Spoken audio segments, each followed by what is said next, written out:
বসিরহাট কেন্দ্রের সিপিআইএম প্রার্থী কংগ্রেস সমর্থিত নিরাপদ সর্দার তিনি কিন্তু বেরিয়ে পড়েছেন, কিন্তু তিনি আজকে ভোট প্রচার করছেন না। তিনি যেটা জানালেন যে বেরমজুর 1 এবং বেরমজুর 2 এখানে তার আজকে প্রচার ছিল এবং প্রদেশ কংগ্রেস সভাপতি অধীর চৌধুরীর আসার কথা ছিল, কিন্তু সেই প্রচার গতকাল থেকেই তিনি বন্ধ করেছেন যেহেতু এই বিপর্যয় চলছে। কিন্তু তিনি মানুষের কাছে এসেছেন। আমি আমার সহকর্মী প্রবীর দেখে দেখাতে বলবো, এখনও কিন্তু এই এলাকায় প্রবল বৃষ্টি এবং তার সঙ্গে ঝোড়ো হাওয়া রয়েছে এবং নিরাপদবাবু কিন্তু এখানে এসছেন এখানকার যারা সাধারণ মানুষ তাদের সাথে কথা বলতে। আজকে কোনো ভোটের কথা বলছেন না, সাধারণ মানুষের সাথে কথা বলছেন এবং সাধারণ মানুষের কাছে কোনো ধরনের তাদের অসুবিধা আছে কিনা সেইটা কিন্তু জানার চেষ্টা করছেন।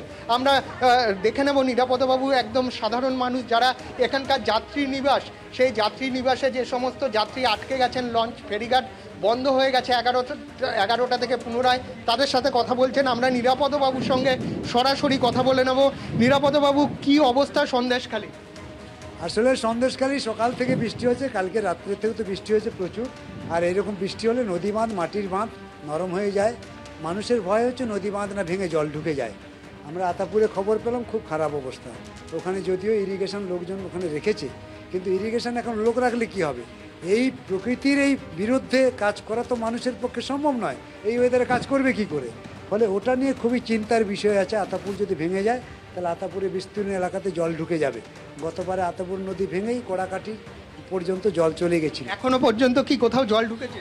ওভারফ্লো হয়ে ওখানে জল ঢুকেছিল, ওভারফ্লো হয়ে বেরমজুরে জল ঢুকেছিল, কিন্তু সেটা মানুষ আবার বেঁধেছে। কিন্তু এখন যা অবস্থা তাতে আতাপুরকে যদি ওরা এই মুহূর্তে রক্ষা করতে না পারে তাহলে বিরাট বড় বিপর্যয় সন্দেশখালীর জন্য অপেক্ষা করছে।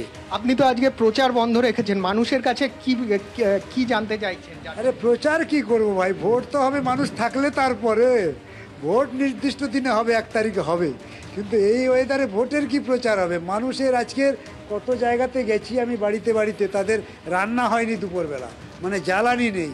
আমরা বললাম যে নরেন্দ্র মোদী তো গ্যাস দিয়েছে, তো গ্যাস পাননি? তাহলে গ্যাস তো পেয়েছিলাম 400 টাকা, এখন তো 1250 টাকা। অবস্থাটা বুঝতে পারছেন? ফলে অনেক জায়গাতে রান্না হয়নি। ওই যে কাঁটা গাছ হয় না, কি গাছ বলে বাবু, কি কাকা হয় না, সেই বাবলা গাছ খায় না, ওই বাবলা গাছ, ওই বাবলা কাঁটা কেটে জ্বালানি করে, সেই জ্বালানি ভিজে গেছে, রান্না হয়নি। এমনি বড় ক্যাজুয়ালিটি কিছু নেই তো?